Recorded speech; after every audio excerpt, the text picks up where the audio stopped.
بسم اللہ الرحمن الرحیم۔ شروع اللہ کے نام سے جو بڑا مہربان نہایت رحم والا ہے۔ پیارے ناظرین، آج ہم آپ کو نماز اشراق، نماز چاشت اور نماز اوابین کے متعلق کچھ بیان فرمائیں گے۔ نماز اشراق، اس نماز کی بڑی فضیلت ہے۔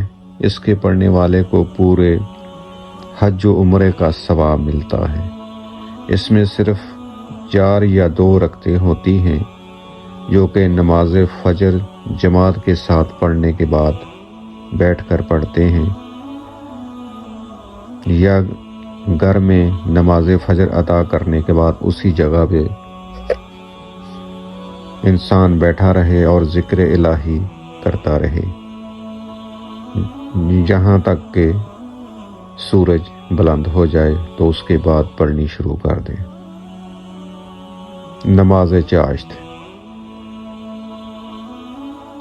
اس نماز کی بہت ہی زیادہ فضیلت ہے۔ ہمیشہ پڑھنے والے کے سب گناہ بخشے جاتے ہیں، اگرچہ سمندر کی جھاگ کے برابر کیوں نہ ہو، اور اس کے واسطے جنت میں سونے کا محل ہوگا۔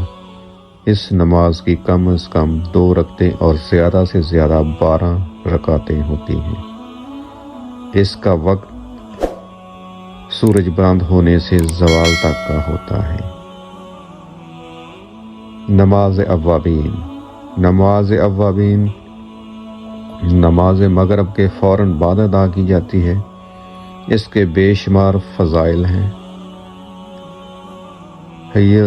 حضرت سیدنا عمار بن یاسر رضی اللہ تعالیٰ عنہ کہتے ہیں کہ سرکار مدینہ صلی اللہ علیہ وسلم کا فرمان ہے کہ جو کوئی مغرب کے بعد 6 رکعتیں پڑھے، اس کے سارے گناہ بخش دیے جائیں گے، اگرچہ وہ سمندر کی جھاگ کے برابر ہی کیوں نہ ہو۔ اس کے علاوہ سیدنا ابو ہریرہ رضی اللہ تعالیٰ عنہ سے روایت ہے کہ جو شخص مغرب کی نماز کے بعد 6 رکعتیں پڑھے اور ان کے درمیان میں کوئی بری بات نہ کہے، تو وہ 6 رکعتیں 12 برس کی عبادت کے برابر شمار کی جائیں گی۔ اللہ تعالی ہم سب مسلمانوں کو نماز وقت پر ادا کرنے کی توفیق عطا فرمائے۔ آمین ثم آمین۔